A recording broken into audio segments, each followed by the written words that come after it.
Hi, we're in for it. This is the beginning of something. This is an epic journey we're gonna take together. So let's do it. I am Kelvet. I'm Kelvet. I am so excited to be here. And I want to start off by saying a few weeks ago, I put up a video on Instagram. That video is right here. I hope that that video is right there. If not, I just pointed my fingers up for no reason, made a sound. Anyways, so that video is right here. And in that video, I talked about I have something coming out. I have a course coming out called Press Play on Your Life, where I'll be doing I'll have an online course available, and I'll be doing coaching, and I'm so excited for it. And I talked about that, and guess what happened after that? Nothing. For the past month, I have not done anything. I have not posted on socials. The last time I posted was right around Valentine's Day, and I have not posted since then. And I'm sitting here and I'm saying, Kelvet, great job posting that video about Press Play. You're so excited to share it with the world. Yay! What next? And I had and have such a hard time getting to that next spot, getting to that next place. And I said, what is this? I shake myself. I say, what is this? What is happening? What is got you stuck? When you have the materials, you have the information, you're ready to share it. I even did a branding shoot with this amazing branding photographer here in the city. And I have all this videos and pictures ready to go. And yeah, where are they? I don't know. Because I'm having a really hard time getting over this little thing that affects a lot of people called imposter syndrome. I got a bad case of the imposter syndromes. So I have all this information, knowledge, stuff ready to go, and I'm paralyzed by my own thoughts and what I'm supposed to be doing with this information. I said, okay, what is imposter syndrome? That's the first thing. Okay, so let's talk through that. And imposter syndrome, it is the psychological pattern in which an individual doubts their accomplishments and has a persistent internalized fear of being exposed as a fraud. Fear of being exposed as a fraud. I like some of the words that they used in this. I love the word persistent, because that doesn't mean like one time you felt like, dang, I don't know what I'm doing. No, they're talking about persistent, meaning multiple times you having these feelings of being a fraud. So the persistence is more than one time, a one-off. And then the other word is internalized fear. So as I go around my daily life, you may see me and be like, oh yeah, Kelvet, confident, knows what she's doing, knows what she's got going on. So externally, you might not think that I have these feelings at all, but I do. And as they talked about in this definition, it's a psychological pattern, not a diagnosis. This is not going to be something that you can look up in the DSM. Imposter syndrome is not going to be there. So it is a psychological pattern, meaning it's something that we kind of put on ourselves as far as being able to see ourselves and realistically see our value. So I want to talk about some of those words that they said in that definition. And one of those words is fraud. And oh my gosh, I definitely feel like a fraud, feeling like a fraud after, and maybe you probably have felt the same way. You go to school and you graduate, then you go to undergrad and you graduate, then you go to grad school and you graduate, then you work in the field for 20 plus years, and you still feel like, what? What am I doing? I don't know what I'm doing. And that's what we're talking about when we're talking about imposter syndrome. The idea that you have the information, you have the knowledge, you have the skills, and you're still doubting yourself and considering yourself a fraud. It's also about us doubting our accomplishments. So as I sit here in this puddle, should I say, of Dunkin' Donuts coffee because I spilled an entire big boy on the floor earlier this morning. As I sit here in my office, in my practice, in a nice area of our city, I still am doubting my accomplishments. Like, I'm like, yeah, it's like, you throw it away. You're kind of like, yeah, okay, I have a practice. Yeah, okay, I've been doing it for almost 5 years. Yeah, whatever. And we're minimizing our accomplishments, and we're even doubting how we got here. Oh, I only got here because XYZ. When really, I busted my freaking butt to get here. Like, this is not easy. It wasn't easy to get here, but I got here because I did the steps and the things I had to do to get here. And even though I'm here, I'm still doubting the validity of where I'm at, of what I'm doing, of what I'm worth. And that's imposter syndrome. That's the loud version of it. So doubting yourself, that's another part of it. They talk about the incompetence, the fact that if I put videos online talking about what I know, that somebody out there is going to be like, well, actually, you didn't say this. Oh, well, actually, you didn't say. My fear is that people are going to want to break down what I'm saying, to call me out, to tell me that I'm not saying the right thing. And that also paralyzes me. The idea that like, well, maybe I don't know what I'm talking about, when that's not the case. The case is, you know what you're talking about. You know your goods. And even if people do break down what you have to say, if you have the statistics, the data, the knowledge to back it up, then who cares what they're saying? But that is where the imposter syndrome comes in, and you're doubting yourself. You're saying that you're incompetent. You're worried that people are going to call you out. And when it really boils down to it, people want this information. They want to know how they can overcome their imposter syndrome so that they can post their videos and they can share their message with the world, or they can do the thing that they want to do where their imposter syndrome is keeping them from doing it. So the point of this video is really to share with everyone, one, what is imposter syndrome? And two, what are some ways that we can address it and get over it? So let's dig into those. The first thing that I would tell you to do is to kind of define it or shape it. If what you're dealing with is imposter syndrome, using that definition that we kind of talked about, acknowledge, and the key word there being persistent. It's not like, oh, I don't know what to do. It's a persistence. It has to be something that's kind of perpetually going on. So it's that part. And acknowledge, yeah, I got it. Yeah, I got it. And being able to define what you're experiencing, defining our feelings is so important in getting over them or working through them. So being able to acknowledge that, yeah, I'm feeling this imposter syndrome, and it makes me feel a little anxious. It makes me feel like I don't know what I'm talking about, you know. So having that knowledge base there that, yeah, you got it. You got imposter syndrome. So acknowledging that this is what I am currently experiencing. The next thing that I did to put this video up to work through my own personal imposter syndrome is I got some outside voices. I got some external voices and people to help me. One is somebody is holding me accountable to make this video. I'm working with somebody and I said, hey, I'm gonna have this video to you. And you know what? They're gonna expect me to have this video.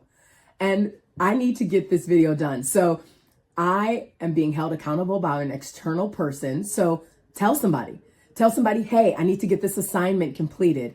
Hey, I need to get this room cleaned up. Hey, I need this. If your imposter syndrome is preventing you from doing something, getting an external person to help you is a huge factor in overcoming your imposter syndrome. So I said, I need the OPP. I need the OP of the OPP. I said, I need other people to help me with this problem. I need somebody else to shape, maybe to give me some insight, to hold me accountable, to talk to somebody, to get another perspective, whatever that might be, maybe acquiring other people to help you figure this out. Also, do it with somebody. If it's something that you're feeling like an imposter about and you're feeling that I can't do this on my own, perhaps you can, but maybe you need somebody else there to be in the background and say like, hey, yeah, you can do it. And then in some instances, we may need somebody to actually be doing the task with us.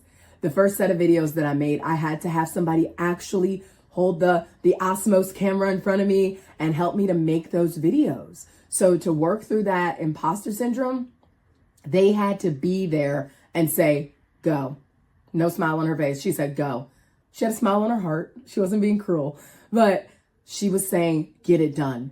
And I got it done. So I have those videos and I will be posting them if you're curious about that. But as far as imposter syndrome, the next thing you're going to do is get help. Get the OP of the OPP. So get some other people to help you with your problem. Another thing is being very fact-based. If you know anything about me, if you're my client, I love speaking in truths. Is it true? What are the facts? What is true about this? Feelings are not facts. A lot of times our feelings will lead us astray if your feelings are not true. My fear is that people are going to say I'm incompetent. And if people say that I'm incompetent, I'm going to feel sad, embarrassed, frightened, scared, and never want to do this again. So we have to acknowledge that our fear can be there, but it doesn't determine what you are able to do. Fear is not fact. So or feelings are not facts, but fear is not a fact. The fact that I'm afraid that people that are in other countries across the world are going to say something negative about me and negatively impact me. Not a real thing, not a real fear to be had. So know that feelings are not facts. But with that being said, there is some truth in why we don't show up online related to safety. I was watching this video and she was talking about the fact that one of the reasons that people don't post is because they don't feel safe being seen online. And I said, that was me. She got me. And she was talking about the fact that if you don't feel safe being seen by large groups of people, you might not, if you don't feel safe being seen by strangers, you probably have a hard time posting on TikTok. If you don't feel safe being seen by your immediate group of friends and family and people around you, that means you probably don't like posting on Facebook or Instagram, where those people are more closely connected to your system or the people that you communicate with on a regular basis. So she was right. She was spot on as far as there is a fear of being seen. And that's part of where the imposter syndrome comes in and makes you feel like, I can't do this. And it's about safety. There's nothing unsafe about putting a picture up of your vacation. There's nothing unsafe about putting up an educational video about imposter syndrome. But that's our brain. Our brain is doing that. And so it does take some rewiring. It does take some addressing some things that we need to acknowledge. Like it's about saying, hey, brain, you're not always right. You're not. I'm not unsafe. This is not an unsafe environment. People are not going to say cruel things. And you know what? Hold on. Some people are. Some people are like, ooh, girl, that pillow in the background. Ooh, girl, those braids. Ooh, girl, whatever. But that's not the fear I'm talking about. It's more about my content. Like if people are like, I don't think that's true, that would probably bother me. But you know what? Here's me being honest. Here's me being transparent. And here's me also saying that's something you can work through. That's being able to say the fact-based stuff around what we're doing. I'm sharing this because I'm hoping that one person out there watches this video and goes, I am eliminating 1 percentage point of my imposter syndrome. I am overcoming my imposter syndrome just a little bit by this video. If that happens, I did it. I did my thing. I did my big one. And you want to know what? Honestly, maybe that one person is going to be me this time, but I'm going to keep showing up, keep making these videos. So we're talking about fact-based living. Be fact-based, and that can help you to overcome your imposter syndrome. The next thing you're going to do is, when it comes to self-doubt and doubting your accomplishments, I'm going to tell you to check your receipts. Check your receipts. Look around you. Say, yeah, you are knowledgeable. You do know what you're talking about. You do know how to share this information. And there are people out there that need this, that want to hear what you have to say, or if it's about something else. Like, I keep using myself as the example, but imposter syndrome impacts people across a multitude of professions. It's not just for people that want to be seen online. It could be somebody that wants to be seen at their daily job, that is working through their imposter syndrome about their skills and abilities. So however it impacts you, another way to overcome it is to check the receipts. What have you done in the past? How have you impacted others in the past? How have you showed up for yourself in the past? So being able to say you're literally sitting in your own private therapy practice. You're literally using your camera that you bought with money that from the job that you have, where you're helping people and using your skills. You got this.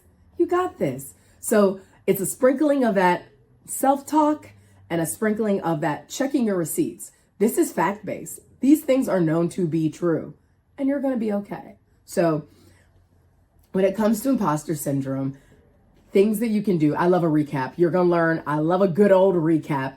The things that you can do. One is say it, acknowledge that you are experiencing it, and make it a point to confront it. The next thing you can do, get some people around you, get some friends, families, foes, whatever. Get people around you that are going to help you to work through your imposter syndrome. Sometimes they're just there to be in the space, and sometimes they're actually helping you to get the thing done. But having people is a huge factor in overcoming your imposter syndrome. And then we're going to talk about being fact-based. We're going to talk about the fact that you are safe. If you have the knowledge and you have the receipts, you are safe in that space. Feelings are not facts, and you are doing the right thing. You are in the right place at the right time, saying the right message to the right people. The right ears are hearing this. So all of those things are true. And then the last one is check your receipts. You've done these things before. You've done the hard thing before. You've shown up in a way before. So this ain't nothing new. This ain't nothing new. So I hope that you are able to take away some of these nuggets. I hope that you are able to work through some of your imposter syndrome. I hope that you enjoyed this first video and that you come back for many, many more. Another thing to overcome imposter syndrome is to celebrate the successes. So if you made it to this part of the video, please like it. Please subscribe to my channel, because guess what? I did a thing overcoming my imposter syndrome. And one of the things that they say that also helps is celebrate your wins. Acknowledge when you do a thing. So help me to celebrate this first win by clicking that like and subscribe button and following for more. Thank you guys so much. Bye.